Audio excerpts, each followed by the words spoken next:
The world-famous Laguna Burger is beautifully handcrafted. A burger that's created from certified Angus beef, sinfully cooked to juicy perfection, and garnished with New Mexico's Hatch green chili. Tempt your taste buds with mouth-watering fresh ingredients. Cut! We're gonna need another Laguna Burger. Try the irresistible, world-famous Laguna Burger. Visit thelagunaburger.com. It's fresh with a kick. Take 32. Get into the game with Garden Swartz Team Sales. They have everything you need, from screen printing, embroidery, and digital printing services, high school letterman jackets, and all high school and club uniforms, and individual and team apparel with the most reliable brands like Speedline, Rawlins, and Wilson. And don't forget to check out the latest F7 Shut helmet. It's all at Garden Swartz Team Sales. Give them a call, 505-884-1234. Garden Swartz Team Sales. Is this my car? State Farm knows that for every one of those moments, This is ridiculous! there's one of these. Is this my car? What?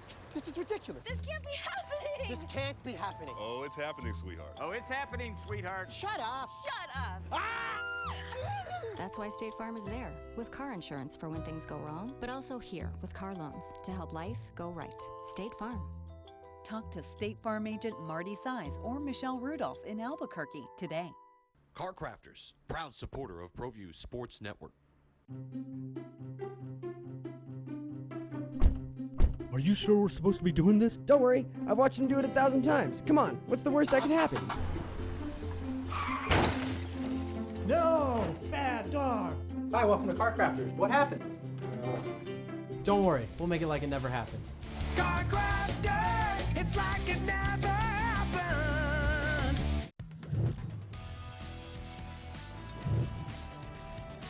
The Sports Desk is proudly presented by Car Crafters. It's like it never happened.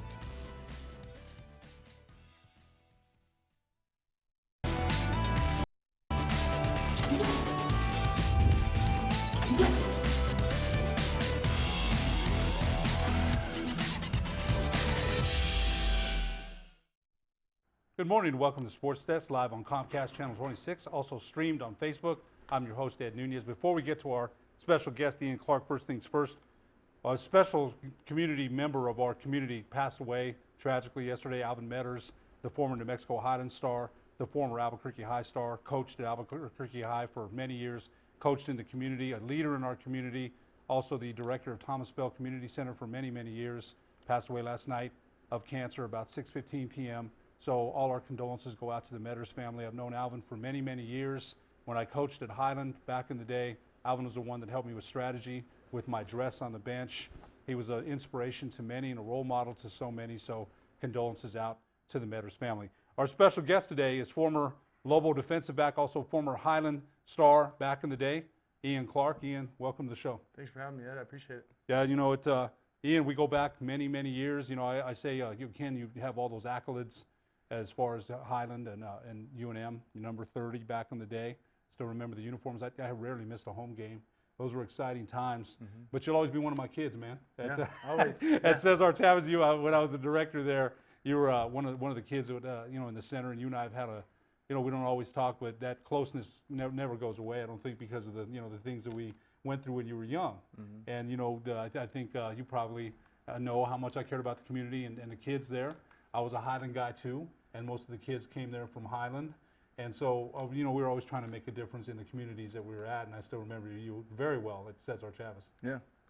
Yeah, man, that's the first thing when somebody mentions your name, I always tell them about, all the hard times I used to give you at the community centers, but also how much of an inspiration and an impact you had on my life. There's a lot of times, in certain situations where kids don't have a father figure or somebody that they can look up to, and you're definitely that mentor in my life. So I can only imagine, with as long as you've been doing this, how many lives you've touched, and forever grateful.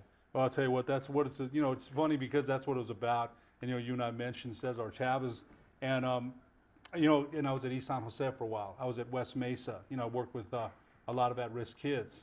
And I think the kids at East San Jose, right, and West Mesa and Cesar Chavez, there was kids that had as much potential as anyone, right? And the environment, and I was an idealist, I was young.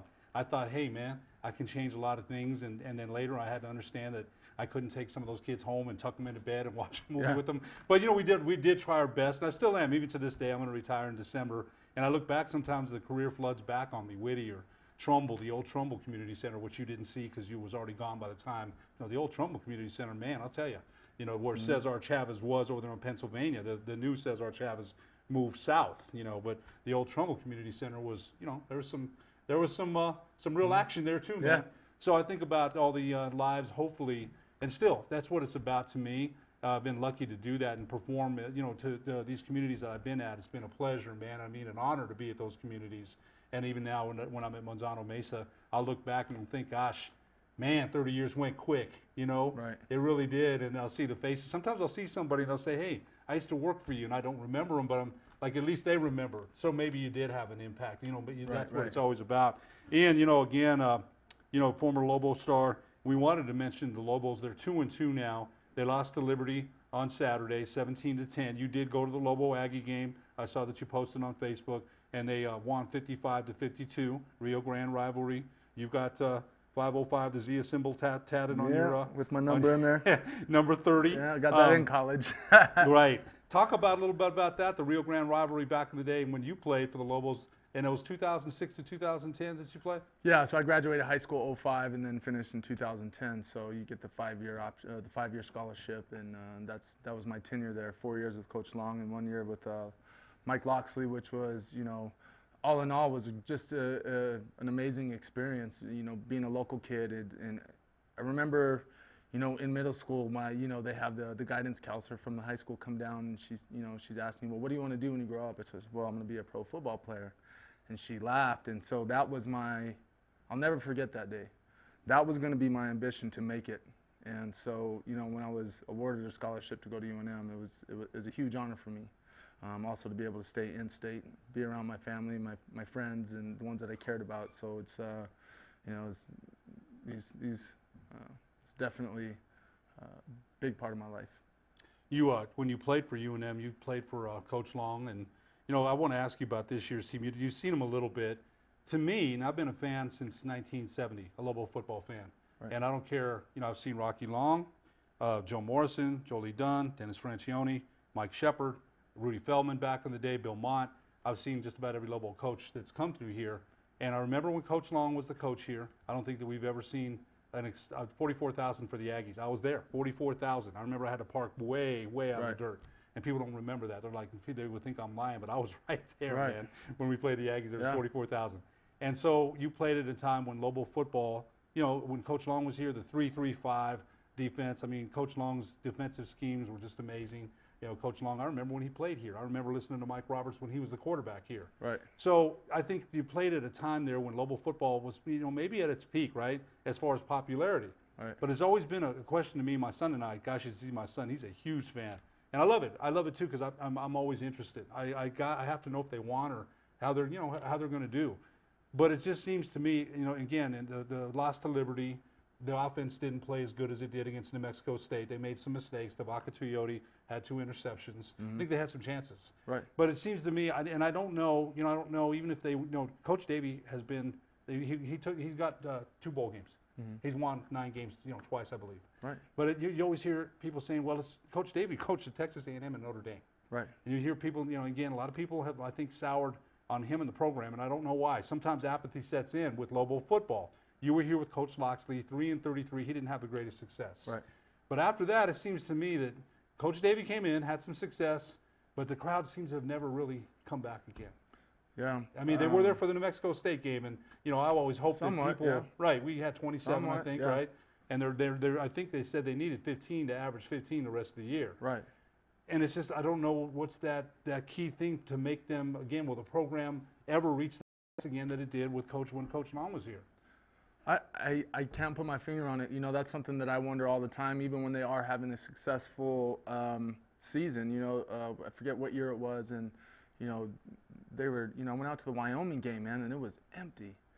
Yeah, and it's just unreal. I can't quite put my finger on it. I don't understand it, why we can't get fans out to the games, or what it was maybe it was just the charisma that Coach Long had, or maybe it was his passion. But it's I mean, these guys are out here putting their bodies on the line. I mean, firsthand, we talk about that all the time, is, the sacrifices you make when you're playing football. And so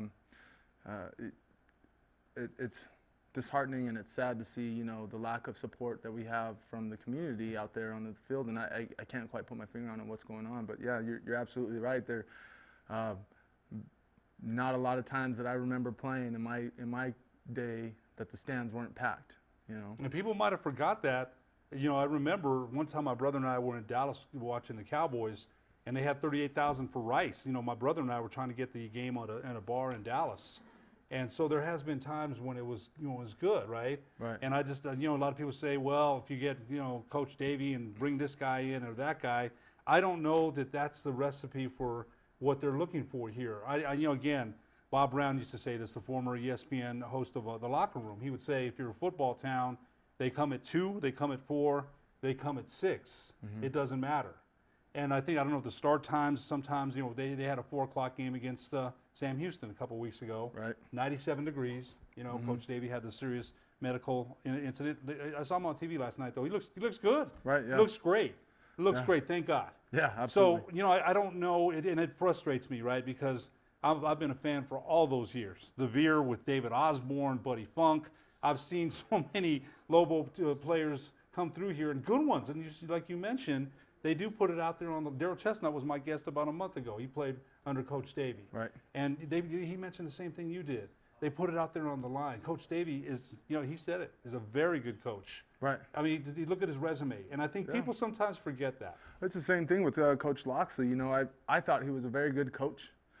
He was a player's coach. He didn't have the success. I think there was a lot of things that he was trying to do at the time, and I did like Coach Locksley. He did care about his players, for whatever reason. It was just, like you said, 3-33 with his entire career here. So maybe not so much of a good coach as that most people would think that don't know him. But you see what he's done at Alabama. You see what he's doing in Maryland, and he's still in the game. So I don't know what it's going to take. New Mexicans love New Mexicans, that's for sure. So. But, more local talent. I know that people are always saying we need to recruit more local talent. And I think what was unique about Coach Long was his style. He was very old school. He was hard-nosed football player. The goal was, even if we lost the game, they were going to be dragged off the field. That with a mixture of Coach or we called him Coach Paulson, our strength and conditioning coach, one of the best to ever do it, in my opinion. Oh, he was. I think that our training program had a lot to do with our success. And it was a big change when Mike Locksley came in. Coach Paulson left, and we got in a new strength and conditioning coach, and our program completely changed. The way we were conditioning, the way we were weightlifting it was totally different. And I think that had a lot to do with, why we started falling off after that year. It was interesting to me, and I remember that Coach Locksley wanted to go to more of flex and tone and stretching, right? And it was interesting to me that the results on the field, I remember B.R. Holbrook almost got killed one time. A guy came up the middle and almost killed him. Right. It slammed. I mean, and I didn't see the strength in the lines that you had when Coach Long was here. Yeah. And it was an interesting approach because Coach Paulson, again, every coach has their right to bring in who they want to bring in, more people that they're comfortable with. I understand that. I get it. And so that was Coach Locksley's right to do that. But I just didn't see the results on the field as far as what you had when you were there, when Coach Long was there. And Coach Paulson was there, and then both lines seemed to suffer as far as physicality and strength on the offensive and defensive lines. Right, yeah, it was completely different. I mean, it was something that we weren't used to doing, and it was a rapid change instead of a gradual change, right? And so kind of sticking with some of the old and bringing in some of the new, I think could have worked out a little bit better for us at that time. However, it was such a drastic change. We brought in Doug Mallory from LSU, who was a great defensive coach. He was awesome. I mean, the whole coaching staff, it was an amazing coaching staff. I just think at the time, maybe we didn't have the necessary personnel to run the offense and defense that, Coach Locksley and Coach Mallory had in mind. And I think if we would have been a lot more successful had we made a more gradual change, if that makes sense. No, it does. And you're right, he did bring in some good coaches. He also had some, I can't remember the receivers he brought in. He brought in a couple from Maryland. Yeah. They were pretty good. Yeah, you had a quarterback, Emmanuel Yeager. That kid can move, man.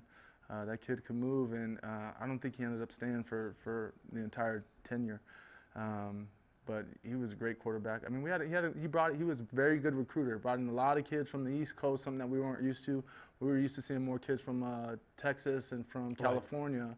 And when Locksley came in, he started bringing in a lot more of the kids from the East Coast. And so a bit of a culture shock for those guys for sure. And I think it was just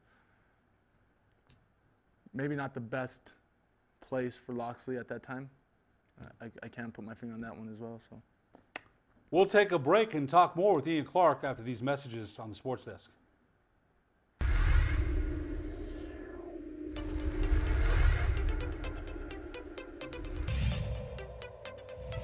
Hawk is a tailback. Quick slant, ball's caught. Right up the middle, touchdown, La Cueva Bears. Going, they were really tough to stop. Sandia will go onside here. They get the high hop, it's loose, and it's a Sandia football. Marcus dropping, he's rushed. Screen is set up, and it's picked off.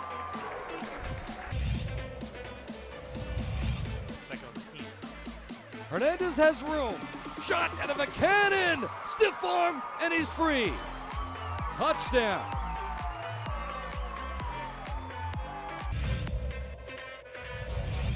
The team and having everybody buy in, that's when you know you're going to go to the next level. Dangerous pass, it's picked off. A ton of room for Gelhausen, and Jacob will take it all the way.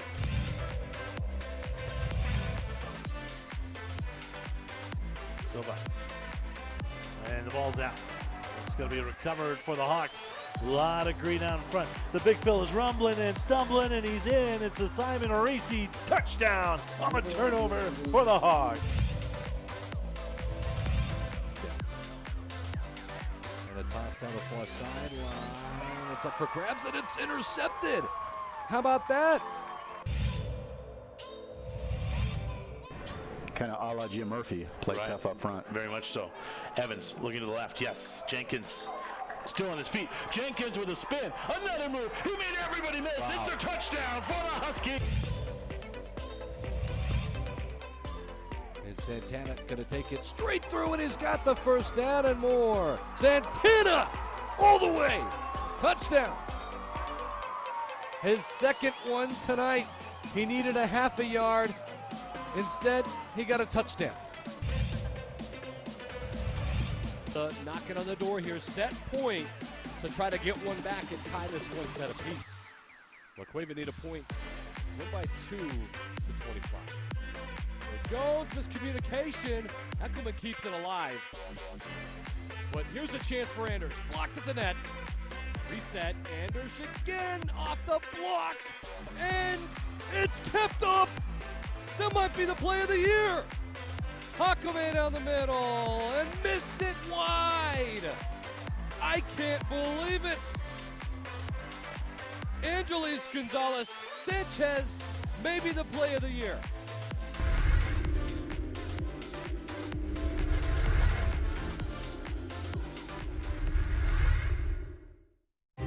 What is glamour?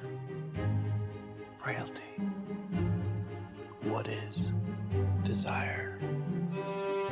Diamonds. They say a life lived without passion is hardly worth living. Ma'am? Ma'am? Ma'am? Dang, this one made me feel all special. To win the race, I can't even explain how, in fact, I'm getting goosebumps right now talking about it. No matter where you go, you're an Indy 500 winner. The only way to be successful in racing is to stay on top of the technical edge, and we've done that with our dealership. So a lot of the technology in our service department and sales processes, everything is the very latest. That gives you an edge. That's being competitive in the car business. You can take it any way you want, but that's the truth. Dreamstyle Remodeling has been wowing homeowners in New Mexico since 1989. Selected as Best Custom Home Remodeler for 3 consecutive years by readers of the Albuquerque Journal, we're also your exclusive provider for top home improvement brands like Renewal by Anderson, Four Seasons, Blaze King, and many others. Founded and headquartered in Albuquerque, Dreamstyle Remodeling is family-owned and now employs more than 500 people across the southwestern U.S. In fact, we've helped more than 60,000 homeowners improve their home in New Mexico, Arizona, California, Idaho, and West Texas. We're committed to providing a superior customer experience. We've earned 4.6 stars with hundreds of online reviews and have an A+ with the BBB. Dreamstyle Remodeling is a proud supporter of UNM Athletics. Visit our beautiful 10,000 square foot showroom at 1460 Renaissance Boulevard across from Sam's Club or dreamstyleremodeling.com to make your home remodeling dreams come true. Well, I'm going to the frontier, walking to the cashier, order up a root beer and a #1. Cover it with green stuff, one scoop is not enough. Find a booth is real tough, back by the Duke. Meet my family, meet my friends in the quirkiest restaurant I have ever been. All of Albuquerque's favorite spot, it's the Frontier Restaurant. The Frontier Restaurant is a proud supporter of ProView Sports Network.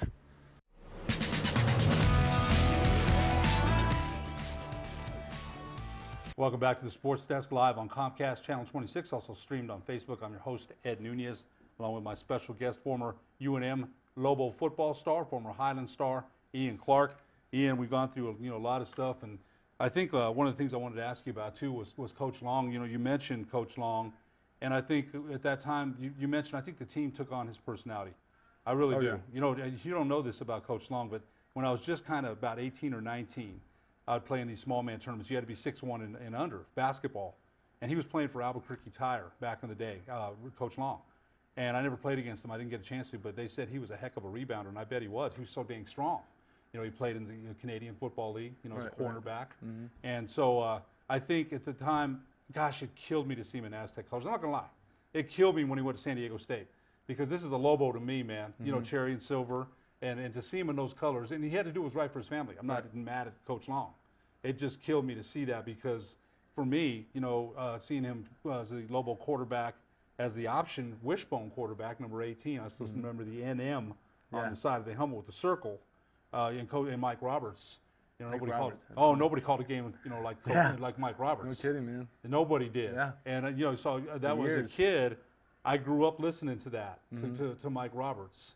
I remember one time when I had to host 1017. I was hosting 1017. I had to remote out to Mike Roberts, and I'm a little nervous, man. This is Mike Roberts. Right. And it was funny because I said, well, they had number 1 La Cueva and number 2 Manzano, and I said that, well, Mike, you've got number 1 La Cueva and number 2 Manzano tonight at Wilson Stadium, and he says, well, Ed, you stole my thunder. That's what I was going to say. And for a minute, I was like, because it's Mike Roberts. Yeah. But I had to recover, man. It just made me laugh, though, because, Mike was such an icon here. Yeah, and I grew up with that guy. Right. Any Lobo game, I'm listening. Football, basketball, religiously.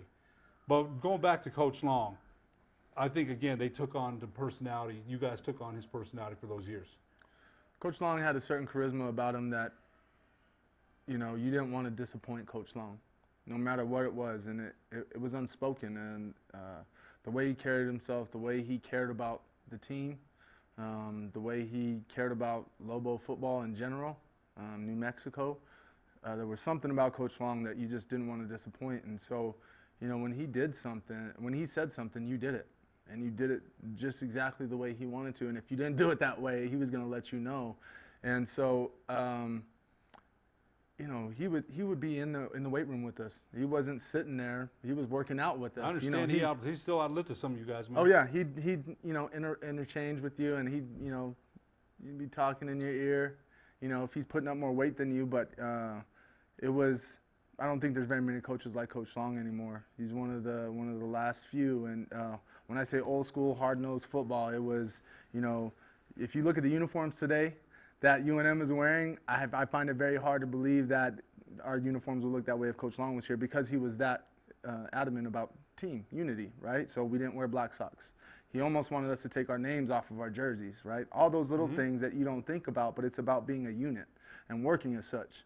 And so supporting one another, it was about, you know, the defense. We probably could have been a lot more supportive to Donovan, our quarterback at the time, you know, because when we were in practice, man, you know, Coach Long is a defensive guy. And so we took that as a sense of pride, and so we made sure to bust everybody in the mouth every single play. Got hit. Whether it was practice or in a game, we played like it was like there was no tomorrow. And so we'd get up and we'd be talking to our own team, you know, instead of being more supportive. Come on, Donovan, you got this next rep or whatever. But we try to bust them every play. And the offense would do the same thing to us. So when Donovan's throwing touchdown passes during practice, better believe he's talking to us. So that's just the way that it was. And, you know, but it doesn't sadden me so much to see him in the Aztecs uniform just because I know who he is and I know he still cares about Lobo football. He's still going to bring it. I bet you he talks about every time they get gear up to play UNM, he talks about us the way he did about New Mexico State. It is Coach Long's unwritten rule. I guarantee that the Aztecs don't lose to the Lobos. I guarantee that's what he's saying pregame. And he used to say the same thing to State, that was the game you do not lose. He would have the speakers out there playing the State fight song. Every time, you know, the scout team would score a touchdown or whatever, you do not lose to State. And that was just how it goes. So. Yeah, it's funny because they played the Aggies, about a month ago in Las Cruces. And he said, I'm not spending any money staying in, in Las Cruces. Yeah, he said that in El Paso. Yeah. So that made me laugh. And, you know, back in the day, I remember the Aggies, to me, there was always a fierce rivalry when I was growing up listening to the Lobos against the Aggies in basketball. And in football, I didn't listen as much, pay as much attention when I was young. Later I did. And boy, I hated when the Lobos lost to the Aggies. I really did. You know, all respect to the Crimson, you know, in red, man. We got there some great Aggies, no question. But you know how it was. Yeah. I'm sure that you took that attitude out on the field. Gosh, it sounds like those practices were so competitive. Right. The first time, you know, my senior year, Loxley's first year, and we lost to New Mexico State. That was probably the most disappointing time in my football career. Was losing to New Mexico State. It just didn't carry the same weight. We're getting ready to go play State.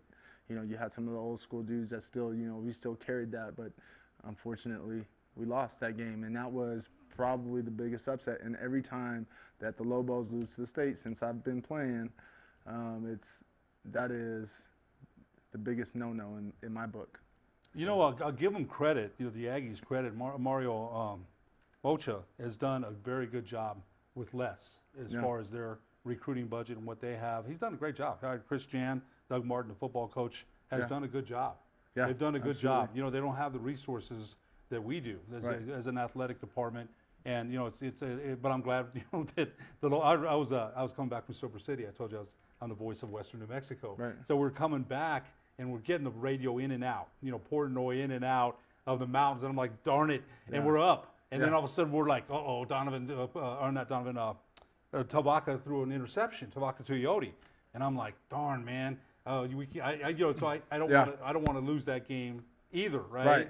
You know, it was one of those games, like you said. I bet you were such a competitor. I bet you just couldn't.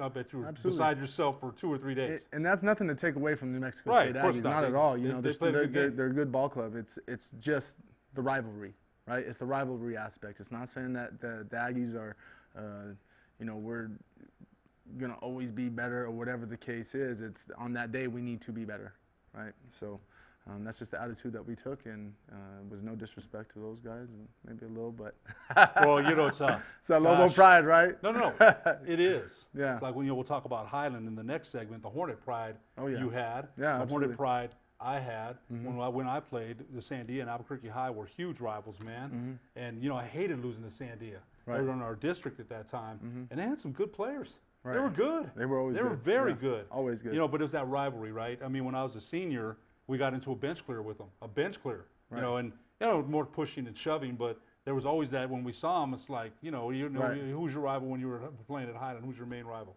Probably La Cueva. So La Cueva and Sandia. Right. Yeah. So, you know, as you mentioned, that pride that goes with those games, you never forget that fiercely competitive games that you had. Who was your fiercest rival in the Mountain West Conference? Man, that's a tough one. It's hard to say. BYU for me. I was at the time they were in the I believe they're not in the Mountain West anymore. But, No. Yeah. So at the time BYU was in the Mountain West, and that was the toughest game to lose. There was one game in particular, I forget. I think it might have been my junior year. We traveled down to BYU, and right last couple minutes of the game, Donovan threw a touchdown pass and got called back for a block in the back. And then you see the replay. It was clear he went to it was Byron Bell, who was playing, played many years in the tackle or league. guard? Yeah, many years in the league, and I think he might still be playing. He missed the block in the back. He went to push the guy, missed the guy, and we lost the game because of that call. And that was probably the toughest loss. So my most memorable wins is against the Wildcats, Arizona, because nobody expected us to win those games. But the toughest rivalry. That was at Arizona. You beat them. Once at Arizona and once at home. And so those are some of my most memorable games. The most memorable loss was that loss at BYU. In BYU, 60,000 fans there, and packed house, man. Awesome environment. Oh gosh, I bet it was back in the day. People forget BYU and Utah. We used to play here on the reg. Yeah. That's when Alex Smith was quarterback. You played against Alex Smith, right? Right. So I remember when I was at that game, and I believe we lost. It was a close game. The Lobos lost, I believe. Yeah. It was a very close game. We didn't lose by much. There was one, man, and you know what? It's funny. I talked to a lot of old teammates of mine or friends, and I don't know if it had to do with the amount of hits or whatever, but there's a lot of games I just don't remember. There's a lot of plays. There's a lot of situations that I just don't remember, and it's interesting. When people talk about certain things, I have a hard time recalling those things. But like with there's a lot of teams that we played against that they have guys that are still playing in the league. Eric Weddle, we used to, he played for Arizona or for San Diego State, and he's still in the league. Carolina Panthers safety or Los Angeles Rams yeah, safety he now? was. Yeah, Los he Angeles was. Rams safety. Yeah, he just got into it with Antonio Brown on he did. on a tweet last week, Yeah. and they were going at it, and He used to that play. made me laugh because Yeah. Eric Weddle told him something like, "Good luck with your next team" or something. But, Oh, yeah. But it's funny that these tweets are just are funny as heck. But you played against some really good competition when you were Andy in the Dalton. league. We played against Andy Dalton. We played against TCU. Yep, Colin Kaepernick when they came here for the bowl game. We played against. Did we win that one, the bowl game? Or Yeah, we did. Yeah, we played against who was a tight end. He played for a few years in the league for BYU. I can't remember the dude's name. Played against a lot of fierce competitors, man, and it's pretty cool to see those guys still doing their thing. Because at the end of the day, it's all football, man, and you want those guys to be successful in it by any means. I'll be honest with you, for probably about the first 5-6 years out of college, I didn't watch a lick of football, man. It was too hard to watch. We'll go into that here in a bit, because I know I interviewed you on KDEF years ago.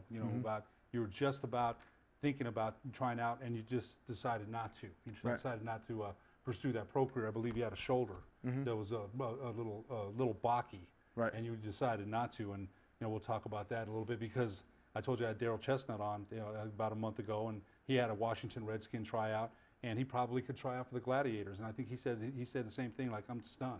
I want to start a career. And he mentioned that about Frank Gore from his neighborhood. Right. He sees how Frank Gore's played in the league how many years? Frank Gore's one of the best, right? Right. But he sees how he's walking, and look, that game is carnage, man. You're not going to get out.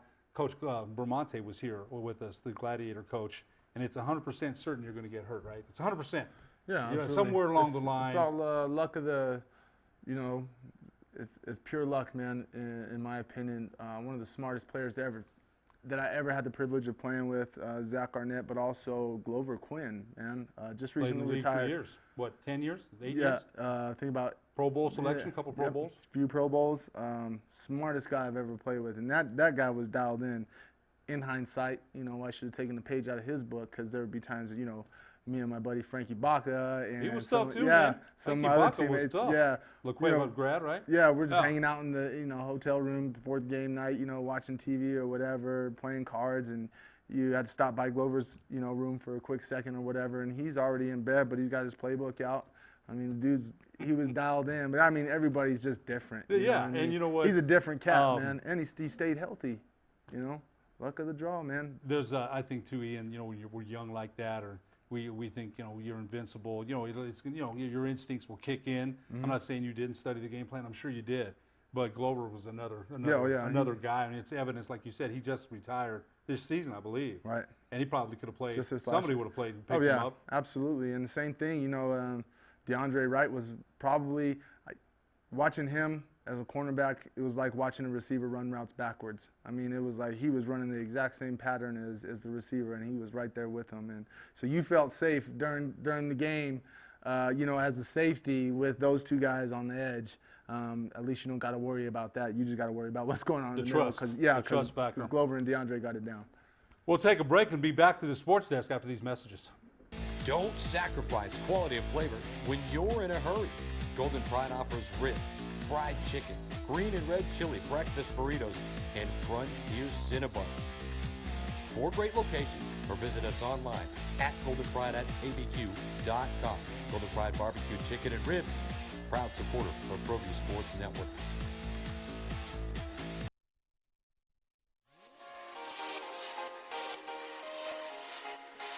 Folks, there's no other way but to be all in. Either he's Lord of all, or he is not Lord at all. And you can experience the real and authentic, true life change that only God can provide to humanity. See, when we truly encounter Jesus and purpose to know him and follow his teachings, #life change will occur.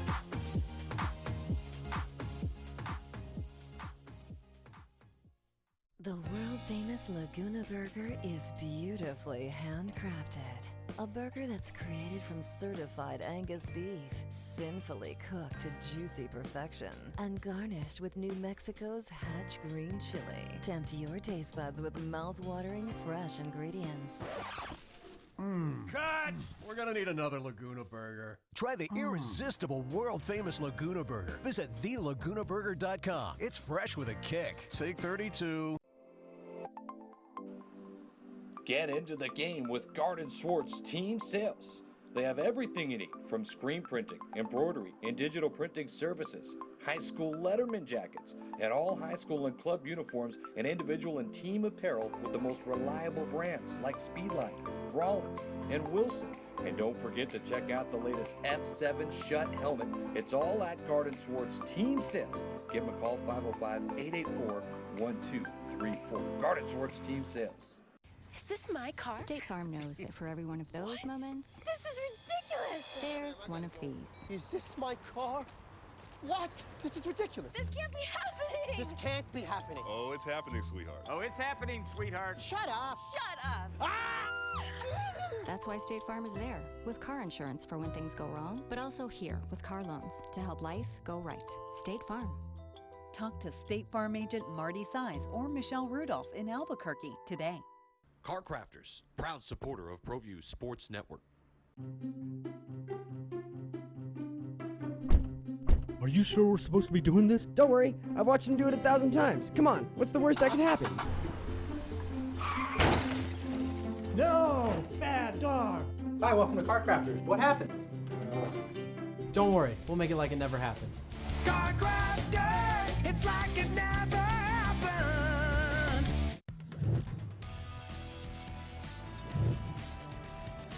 The Sports Desk is proudly presented by Car Crafters.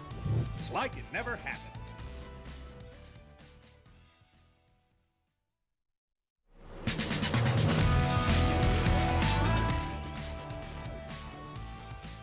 Back to the Sports Desk live on Comcast Channel 26, also streamed on Facebook. I'm your host, Ed Nunez, joined again by my special guest, former Lobo star, former Highland star, also one of my kids back in the day, always be one of my kids, Ian Always. Clark. Ian, gosh, great conversations, man. It brings back so many memories and the trust that you must have had on the field with your fellow defensive unit. DeAndre Wright, you mentioned, Zach Arnett, Frankie Baca, and then Coach Long being the defensive coach that he is. When he, again, the 3-3-5, the schemes that he used, you must have trusted him first, because again, he's a former cornerback for in the Canadian Football League, a quarterback here, and a dang good one, by the way, good wishbone quarterback. But his defensive schemes to this day, in fact, I think the Lobos used some variation of the 3-3-5 this year. But when you think of 3-3-5. You think of the way your teams would shut them down. In my opinion, it's the only way to go. If I were to ever get into coaching, that's the scheme that I would adopt. And the reason why is because what makes that what makes that defense so specific or so unique is that it's designed to funnel to one specific player, right? The Lobo safety. Right. And that's the position that I was. Brian so Urlacher, too, played the Lobo. Yeah, right. Exactly. So it was a hybrid safety is what they call it. You know, it's you're either playing somewhat like a linebacker or you're playing a traditional safety. So there was a lot of times I was in coverage. There was a lot of times I was down dropping on the run, but everything was designed to funnel run plays to the Lobo safety. And so it was a great defense. And you have to have all the right people in the right place. I mean, across the board, I mean, the whole defensive team that we had, you know, we had Zach Arnett, we had Cody Case, we had George Carter, we have all these dudes, Michael Tui, just amazing athletes on the field, you know, and everything was working in the right spot. And, you know, Frankie Solomon, who started as a true freshman and was just unbelievable, still playing, I think he's playing arena ball. Blake Lugone, I mean, I could go on about all my brothers, you know what I mean? They're my brothers, and it was the trust, and it was a true team unity and a bond for sure. Frankie Baca was back there also. My once rival turned best friend, one of my best friends. Isn't that the way, it's funny the way that works? Yeah, 'Cause you had still a good to this rivalry in day, high school, yeah. right? To this day, him, I still see Eric Cook. Eric's getting ready to move out to Phoenix, got engaged, so. Former center. Yep, Played former center. Got some action in the pros a little Yep. bit. His brother Ryan played for the Cowboys, I believe, and Minnesota? Minnesota. Yeah, Minnesota's a Minnesota. center. He played 3 or 4 or 5 years, I believe. Yeah. So no, there was some pros that went, but I think it's frustrating for some Lobo fans that Lobo defensive unit, they struggle, right? They struggle. They had a good game against Liberty, though. They did. You know, Buckshot Calvert, the quarterback, they held him in check a little bit. And I thought after coming off everybody thought it was going to be an offensive shootout, and it wasn't. Right. So I thought the Lobo D did a good job, but I think a lot of people pine for the days when Coach Long was here with that 3-3-5 and just stopping every darn gap there was and limiting running attacks and the blitzing coming from all angles. It seemed for a while that Mountain West offensive coordinators had a hard time figuring that one out. I think that's another thing that makes Coach Long unique is that he's the head coach and his primary focus is on the defense. You don't see that too often. And so I think it's funny, I was talking to somebody about this the other day. I'm into, watching NFL and, sports, and it's just the way that the game, I was talking to Van Tate, actually. I saw him at the gym the other day. Great guy.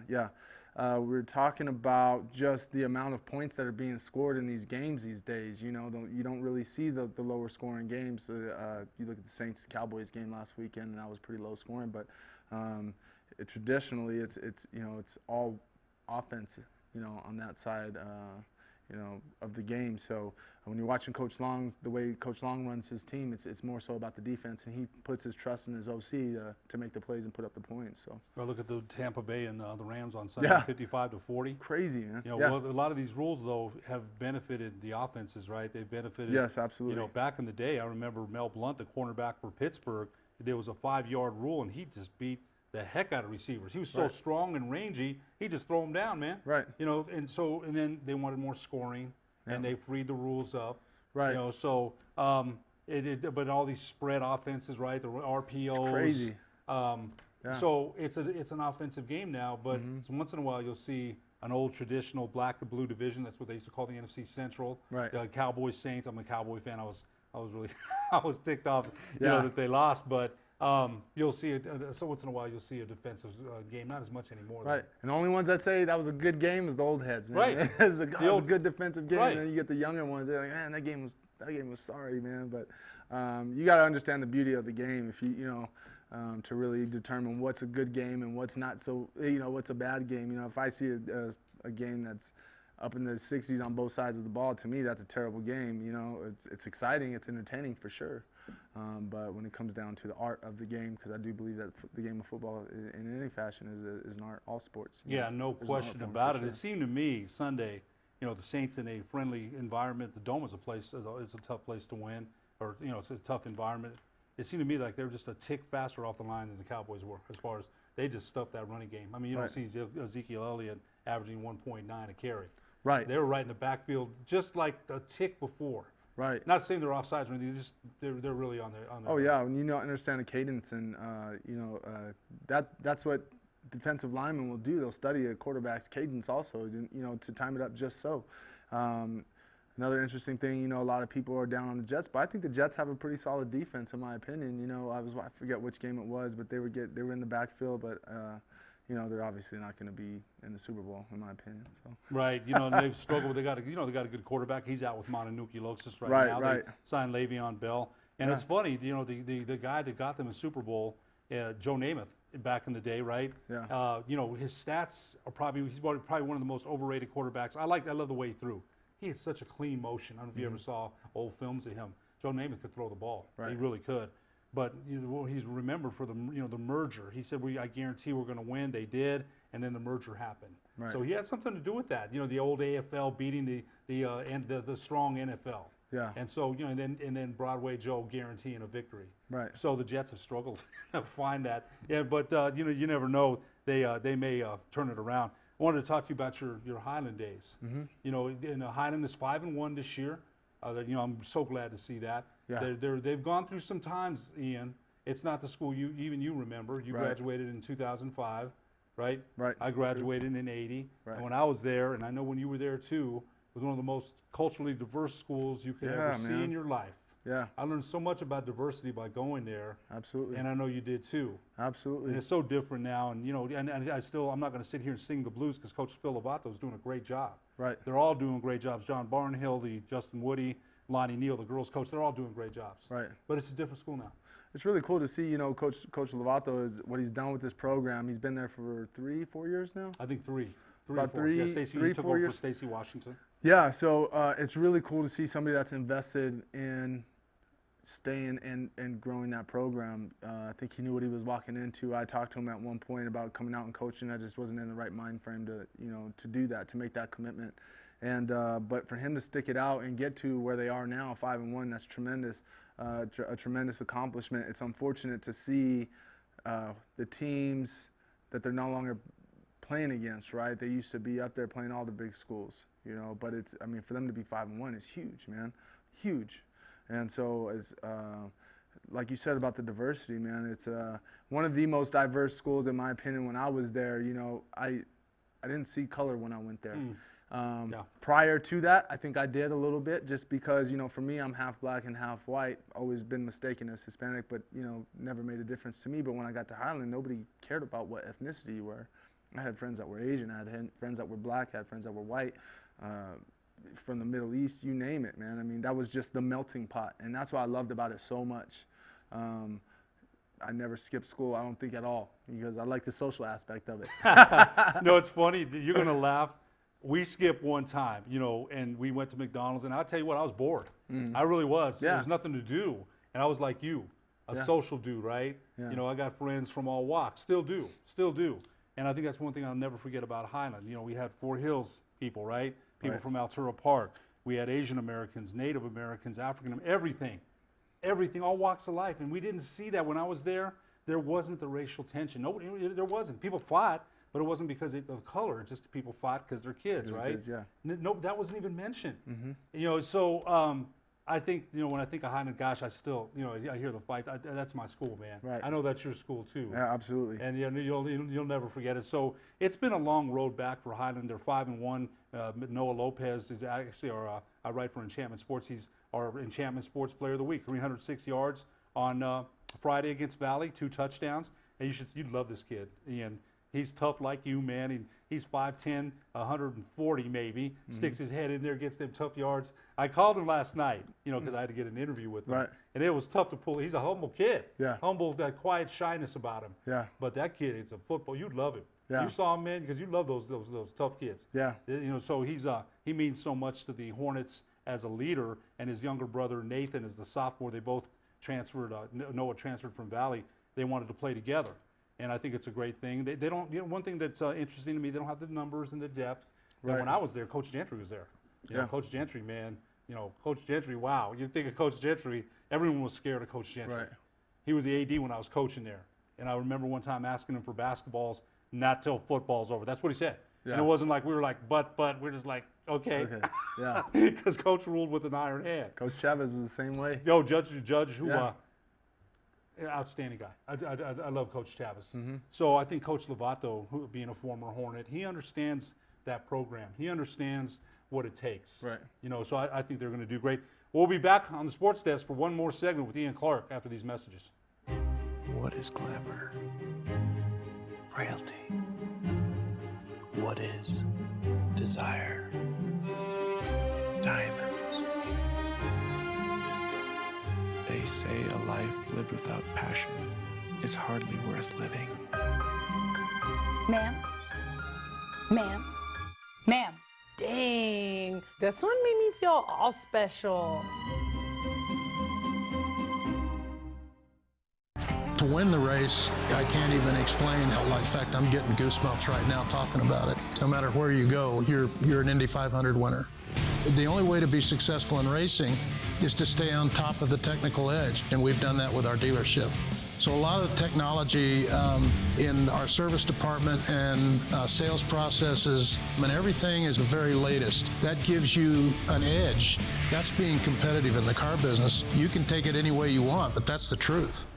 Dreamstyle Remodeling has been wowing homeowners in New Mexico since 1989. Selected as Best Custom Home Remodeler for 3 consecutive years by readers of the Albuquerque Journal, we're also your exclusive provider for top home improvement brands like Renewal by Anderson, Four Seasons, Blaze King, and many others. Founded and headquartered in Albuquerque, Dreamstyle Remodeling is family-owned and now employs more than 500 people across the southwestern U.S. In fact, we've helped more than 60,000 homeowners improve their home in New Mexico, Arizona, California, Idaho, and West Texas. We're committed to providing a superior customer experience. We've earned 4.6 stars with hundreds of online reviews and have an A+ with the BBB. Dreamstyle Remodeling is a proud supporter of UNM Athletics. Visit our beautiful 10,000 square foot showroom at 1460 Renaissance Boulevard across from Sam's Club, or dreamstyleremodeling.com to make your home remodeling dreams come true.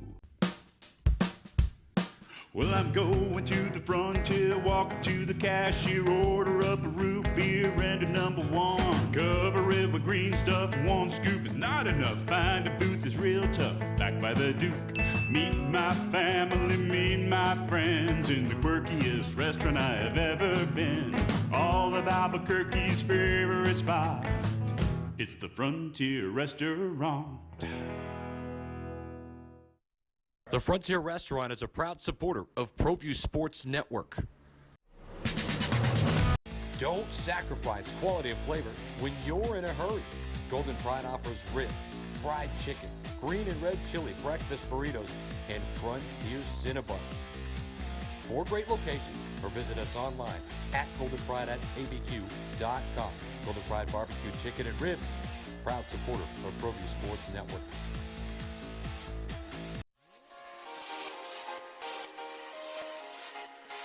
Folks, there's no other way but to be all in. Either he's Lord of all or he is not Lord at all. And you can experience the real and authentic, true life change that only God can provide to humanity. See, when we truly encounter Jesus and purpose to know him and follow his teachings, #life change will occur.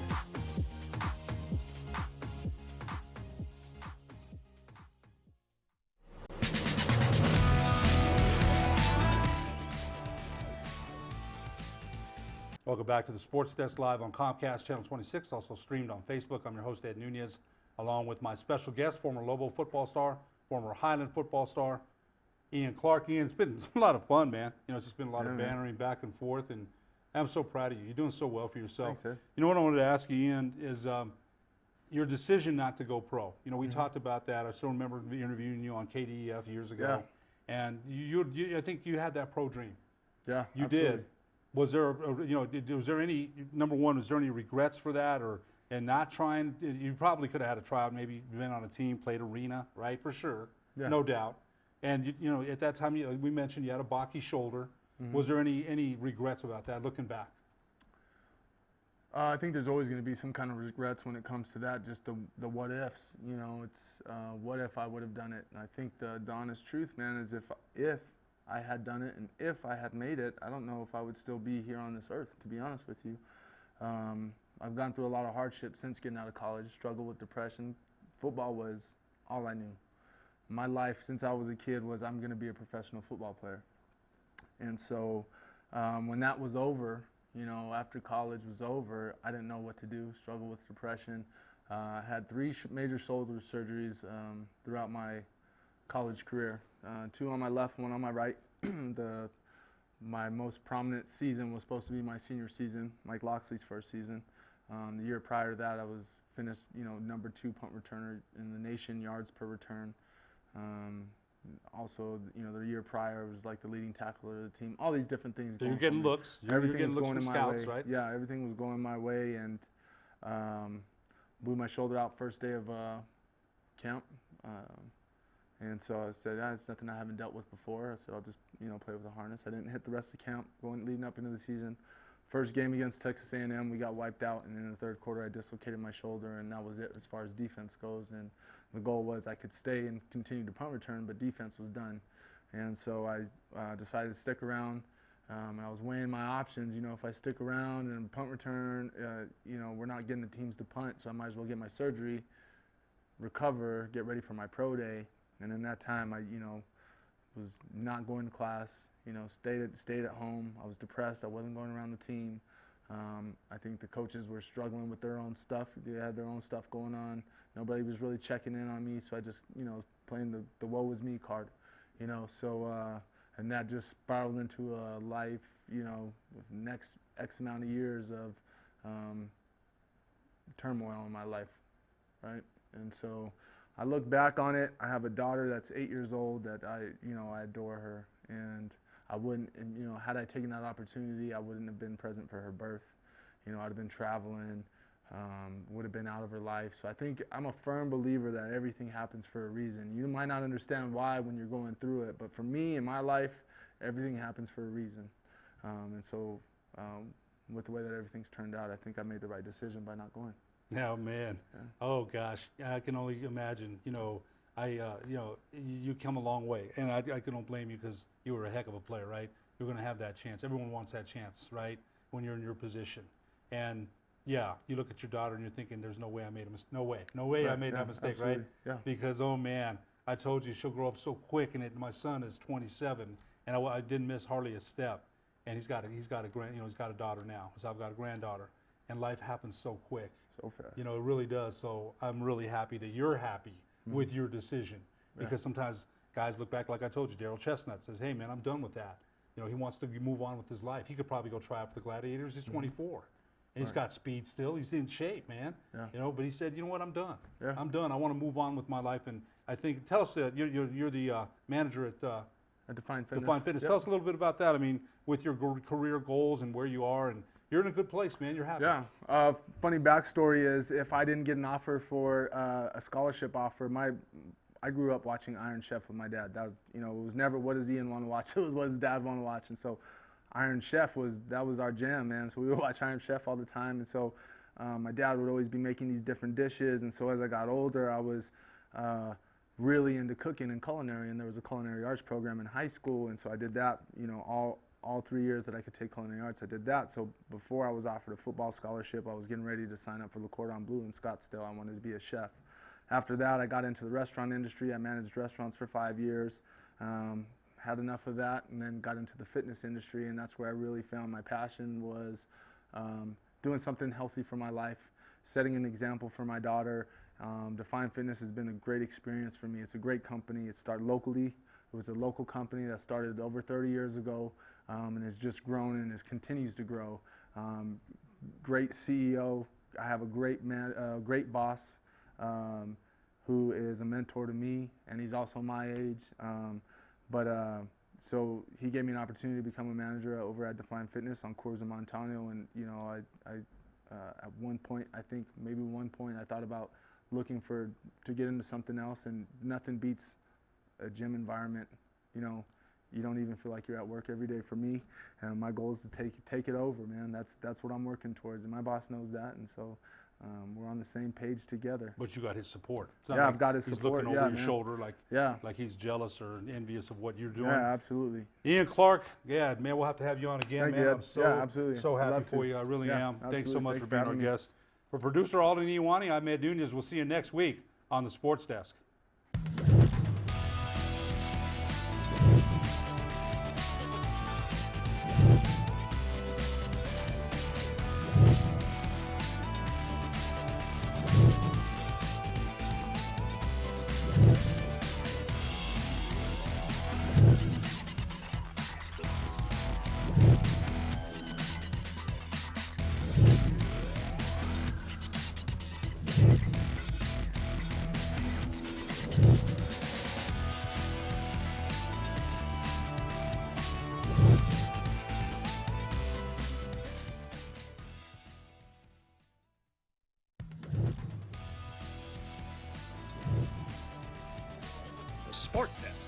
proudly presented by Car Crafters. It's like it never happened.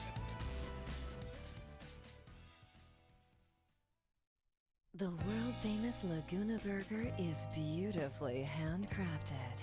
A burger that's created from certified